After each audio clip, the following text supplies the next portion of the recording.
ना उम्मीद तो नहीं, नाकाम ही तो है। दिल ना उम्मीद तो नहीं, नाकाम ही तो है। लंबी है गम की शाम, लंबी है गम की शाम, तो शाम ही तो है, गुजर जाएगी। नमस्कार साथियों, मैं हूँ ऋषि कुमार और आपका एक बार फिर से Kumar study point YouTube channel में स्वागत है। और जैसा कि आज हम चर्चा करेंगे आधुनिक भारतीय इतिहास में पॉइंट है चंपारण सत्याग्रह। जैसा कि आप लोग जानते होंगे कि चंपारण सत्याग्रह जो है वो 1917 ईस्वी में हुआ था। जो महात्मा गांधी थे वो महात्मा गांधी जी जनवरी 1915 ईस्वी में भारत आए थे और इन्होंने 1916 ईस्वी में साबरमती आश्रम की स्थापना की थी। किसकी स्थापना की थी? साबरमती आश्रम की स्थापना की थी। जनवरी 1915 में महात्मा गांधी जी दक्षिण अफ्रीका से भारत आए थे और 1916 में इन्होंने साबरमती आश्रम की स्थापना की थी। आगे क्या हुआ कि 1917 में जाकर के इन्होंने सबसे पहले सबसे बड़ा आंदोलन जो था, अपना सत्याग्रह जो था, वो 1917 में उसका प्रयोग किया था, जिसका नाम था चंपारण सत्याग्रह। बात यहाँ तक है कि साथियों, जैसा कि 1917 में लखनऊ में एक राजकुमार शुक्ल नाम के किसान हुआ करते थे और उन्होंने लखनऊ में आकर के महात्मा गांधी जी से मुलाकात की थी। वो चंपारण जो बिहार में पड़ता है, कहाँ पड़ता है? बिहार में स्थित है चंपारण स्थान, वहाँ के रहने वाले थे। उन्होंने गांधी जी को वहाँ आने के लिए आमंत्रित किया और गांधी जी ने उस आमंत्रण को स्वीकार किया और आने के लिए उन्होंने हाँ बोल दिया।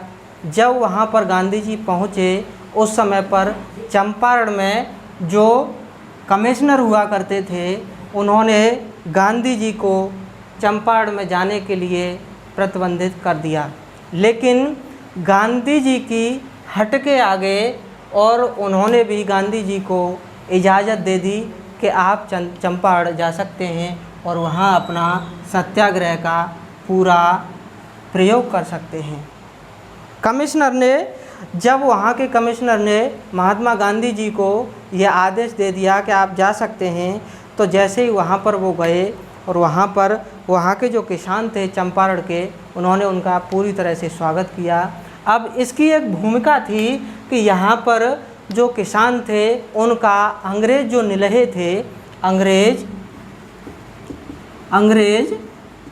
निलहे जो थे उनका शोषण किया करते थे। अंग्रेज निलहे किसानों का शोषण किया करते थे। किसानों का शोषण किस प्रकार से किया करते थे कि इनको अंग्रेज निलहों ने क्या किया कि ये किसानों से नील उगवा करके और अपने यहाँ पर इंग्लैंड में ले जाते थे और वहाँ पर महंगे दामों में बेचा करते थे। ये जो चंपारण सत्याग्रह की बात है, ये 20वीं सदी की बात है। 20वीं सदी की बात है और इसी सदी में किसानों को अंग्रेज निलहों ने बाध्य कर रखा था कि अपनी भूमि के 3/20 भाग पर और नील की खेती करना बाध्य कर दिया कि आपको अपने भूमि के 3/20 भाग पर नील की खेती करना ही करना है। अगर आपको 3/, अंग्रेज निलहों ने इनसे टैक्स भी वसूलना प्रारंभ कर दिया। ये बात है 19वीं सदी की। जिस समय पर जर्मनी में सिंथेटिक रंगों का प्रयोग होना शुरू हो गया था और वह रासायनिक जो रंग थे वो मार्केट में आ चुके थे, बाज़ारों में बिकना उन्होंने शुरू कर दिया था। तो 3/20 जो 20वां भाग था उस पर नील की खेती करना अनिवार्य कर दिया। अगर आप 3/20 भाग पर नील की खेती नहीं करते हैं तो उन्होंने कई प्रकार से इलीगल टैक्स भी वसूलना प्रारंभ कर दिया। उन्होंने करार किए कि अगर आप 3/20 भाग पर खेती नहीं करते हो, नील की खेती नहीं करते हो, तो आपको टैक्स अलग से देना पड़ेगा। इसी 3/20 भाग को तीन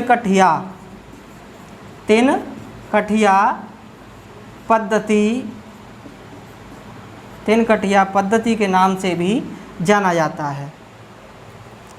इस 3 कठिया पद्धति को समाप्त करने के लिए जब गांधी जी ने वहाँ पर जाकर के विरोध किया तो वहाँ पर और अंग्रेज़ों ने एक समिति गठित की और उस समिति में महात्मा गांधी को भी सदस्य बनाया गया। महात्मा गांधी को भी सदस्य बनाया गया और महात्मा गांधी उन लोगों को यह समझाने में सफल रहे कि आप लोग किसानों का पूरी तरह से शोषण कर रहे हो और आपको टैक्स के जो इलीगल टैक्स थे उनके एवज में 25% हर्जाना देना होगा। 25% हर्जाना किसानों को वापस करना होगा। किसानों को वापस करना होगा।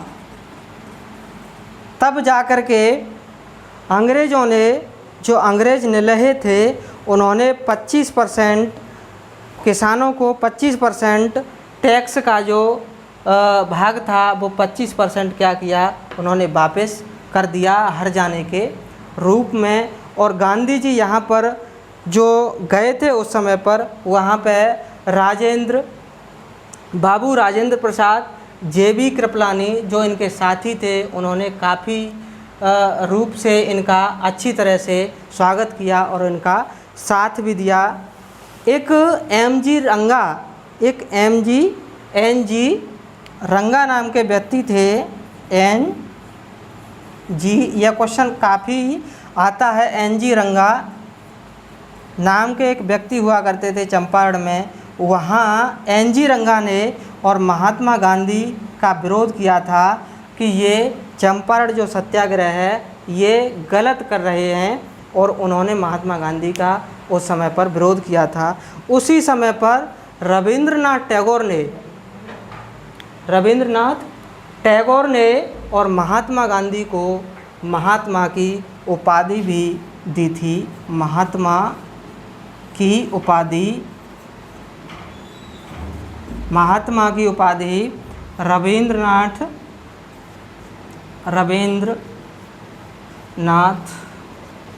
टैगोर ने ये उपाधि दी थी चंपारण सत्याग्रह के दौरान। तो जैसा कि साथियों, आपकी उम्मीद करता हूँ कि यह चंपारण सत्याग्रह आपको अच्छी तरह से समझ में आया होगा और मैंने सारी चीज़ें लिख करके वाइट बोर्ड पर बताई हैं। और अपने कमेंट के माध्यम से बताएं कि आपको वीडियो कैसा लगा, और अच्छा लगे तो इसे शेयर भी करें और लाइक कमेंट करना न भूलें और सब्सक्राइब ज़रूर करें। और इसी के साथ मैं अपनी वाणी को समाप्त करना चाहूँगा। नमस्कार, जय हिंद।